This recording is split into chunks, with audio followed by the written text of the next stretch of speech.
expanded beyond terrorism-related incidents. That is a discussion, again, which we can open up to stakeholder input and have it dealt with. It's clear, Mr. Deputy President, that the tag behind you, and my colleague Mashima Kapombe mentioned it when we mentioned that we were having this interview, is not a very rosy one. And one person in particular called you the butcher of Tharaka. I have two important questions I'd like to understand. Because President William Ruto addressed the nation on the night of June 25th when protesters breached Parliament.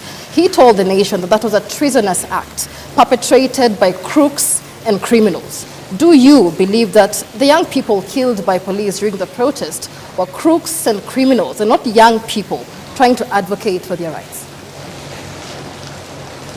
The protests of June started as legitimate protests by peaceful Kenyans who were expressing their rights and opinions on certain issues that they felt that needed to be handled by government differently. In the course of those protests, criminal elements infiltrated those protests. And it became very difficult. On the one hand, you have protesters whose interest is just expressing themselves within the Constitution, but within their midst, there are people killing people, hurting people, looting property, and that's how Parliament was breached, because protesting does not include breaching in Parliament, which is a restricted access facility. And that day, we came very short of the burning down of Parliament. And in the process, the chambers of the Chief Justice were also vandalized by protesters, broke the wall, broke windows and doors, and stole water and other items. So the point is, how do we balance going forward? They need to protect the right to protest, but at the same time ensure public safety. Other countries have had their occasions, like the Americans had on 6th January 2020. Similar situation. People are unhappy with an election outcome, and they just venture into constitutional institutions and run amok and bring violence. So it is unfortunate we had that mix-up between honest, legitimate protesters and cruel and dangerous criminals who really caused a lot of pain, death, destruction, and almost put down some of our institutions established under the Constitution. There's been many questions over who gave the shoot-to-kill order. Was there a shoot-to-kill order?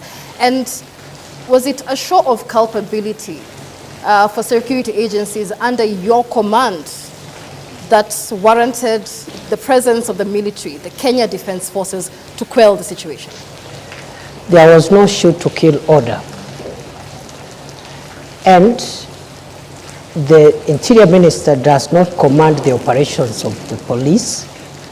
This is spelled out in Article 245 of the Constitution in very clear terms. If there was Your Excellency, I want to put this question to you, and it's a question of responsibility. When you're being vetted for the second time as the Cabinet Secretary Interior, there was a lot of praise heaped on you for combating banditry in the north of Kenya. And you appeared to acknowledge that. Was the police in the North Rift under different command, so much so that when it comes to the Gen Z protests, you're not the one in charge, but when it comes to the North Rift, you will take the glory? At no time have I said I've been in charge of the operations on banditry, because the Minister for Interior does not play that role. Have I provided it policy leadership to deal with banditry in the last 2 years? The answer is yes, in a very consequential manner, with great humility, because other than advising on the establishment of the Operation Maliza Uhalifu and the gazettement of the disturbed areas. You know, that's the job now of the minister. Those are policy interventions. But I was able to push through in a very difficult financial situation prevailing then in the country, an injection of a significant amount of resources to acquire equipment to assist the police in their operations, which has been the missing link for many years. MRAPs, that is the mine resistance, ambush protected vehicles, armored personnel carriers, drones, that is the aerial vehicles, aerial unmanned aerial vehicles, and so many other, including personal protection items. So in a very modest way, I would want to be associated with the tremendous work done by the police, with the support of the military, to dismantle the infrastructure of banditry in the North Rift, because I provided policy support for the acquisition of modern weapons and also providing the legal space for the police to carry out operations, especially in the areas which I classified as disturbed and dangerous, because that is where criminals were always retreating and regrouping. Those areas today are completely free from bandits. The question here, Your Excellency, is on the question of responsibility. Local NGOs, the United Nations, the US government, the foreign missions have admonished the government of the Republic of Kenya over its human rights record, and particularly the handling of a Gen Z protests. My question to you tonight is, when the Republic of Kenya is being admonished, who takes responsibility?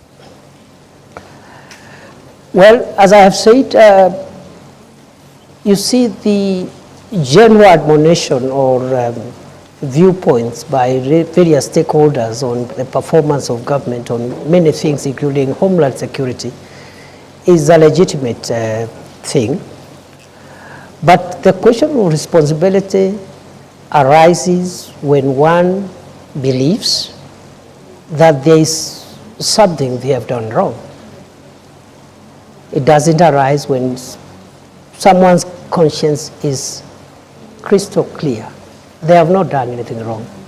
From where I sit, the nearly 700 days I served as Kenya's Interior Minister, one, I can account for each of those days what I did for this country, sometimes under great distress and risk, which I knew I'm exposing myself, but because of duty, I had to do it. Some of the places I did, my predecessors never ventured into them. I spent nights in police barracks and military barracks with frontline soldiers, not to command them, but to give them moral support, including on Christmas Day, including on Easter, you know, places like Lamu, where terror attacks were the order of the day, to give them support that the government has not sent these officers there to die. They have sent them there to protect the nation, and as minister, my moral support and the policy guidance I gave, I think, was instrumental in a big way because of the feedback I have received from the officers. So to answer your question, therefore, I see, I am not saying that our homeland security system is perfect. It is work in progress. But responsibility is individual. It's not collective. I must remind you, Prof, and the viewers that there's a lot of rain here, so we'll have to speak a bit louder so that we can be heard.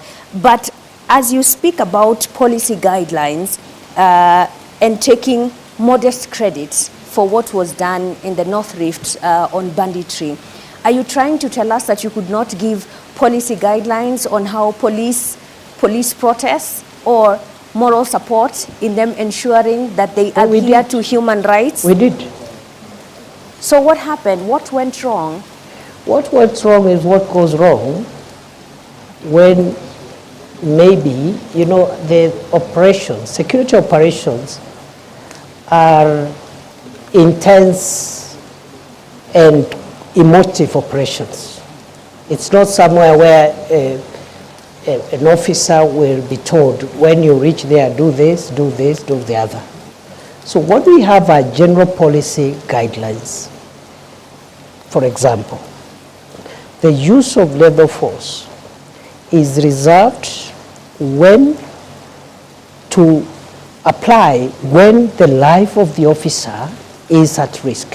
So was if any, a criminal, was any for example, officer's life in wants danger? to take Allow down, me, Professor Kindiki, yes, was any police officer in danger when David Shege and Enoch Chalo, Erickson Chalo Mutisia only had a flag and they were dancing outside Parliament? What threat did they pose to security officers at Parliament? That is a matter under investigations. If the circumstances you're reading out there is what happened, the officers will be accountable. It's as simple as that. And how long will that take? As soon as IPOA completes the investigations and forwards the files to the DPP. Criminal investigations are complex. They involve scientific assembling of evidence. It is not enough